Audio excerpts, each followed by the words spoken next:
Legos have been around for nearly 80 years, and in that time, the world's most famous construction toy has taken on many incarnations. There are Lego amusement parks, video games, and even competitions. And now, a local architect is showing what he can do with Legos. His renditions of famous skyscrapers is currently on display at the Museum of Science and Industry, and Eddie Arruza has the story. The exhibit is called Art plus Science equals Architecture, but at the heart of it all is a toy.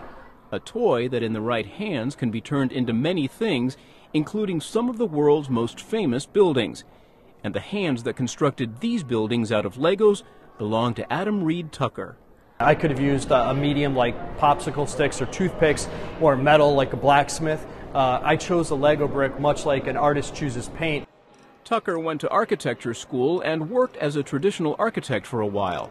That was until a childhood obsession with Legos resurfaced as an adult. It came about after the terrorist attacks of 9/11.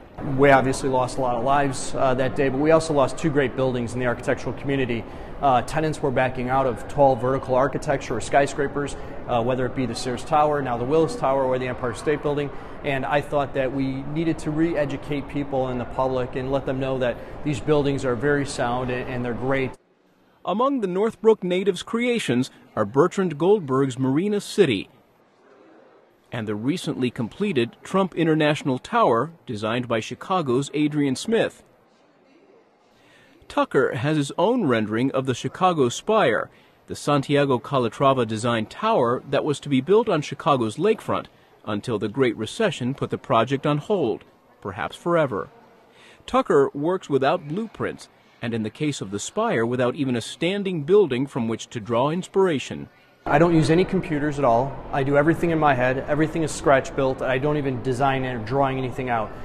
Essentially, I just look for photographs and reference information that I have in an extensive architectural library that I have in my workshop. Then I basically transform my vision of what that architect had in mind and do it in more of a sculptural sense than a literal sense. Tucker isn't the first Lego enthusiast to turn the little bricks into big ideas.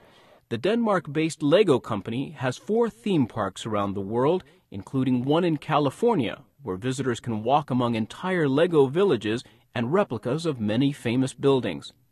Suburban Schaumburg is home to a Legoland Discovery Center that includes some famous Chicago landmarks on a small scale. But Tucker's much larger buildings caught the company's eye, and he's now on their payroll.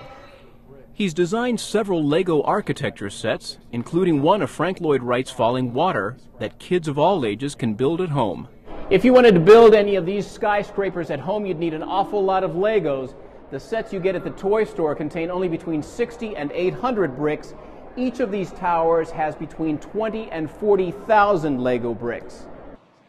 One of Adam Reed Tucker's latest towers is the world's newest, tallest building. At more than half a mile tall, the Burj Khalifa in Dubai made its long-anticipated debut just last month. Tucker's version is 17 feet tall and required 450,000 Legos. The exhibit at the Museum of Science and Industry also includes an area for kids to construct their own Lego buildings.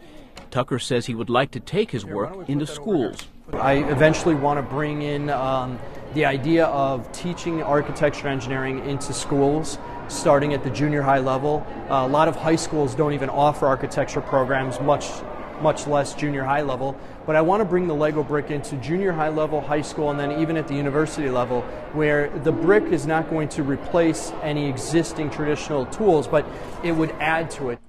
It could inspire young minds to become skyscraper architects, whose work might later be honored with a Lego model. For Chicago Tonight, I'm Eddie Arruza. Adam Reed Tucker is working on a Lego model of the Museum of Science and Industry that will be unveiled there next month. His exhibition at the museum runs through March 15th.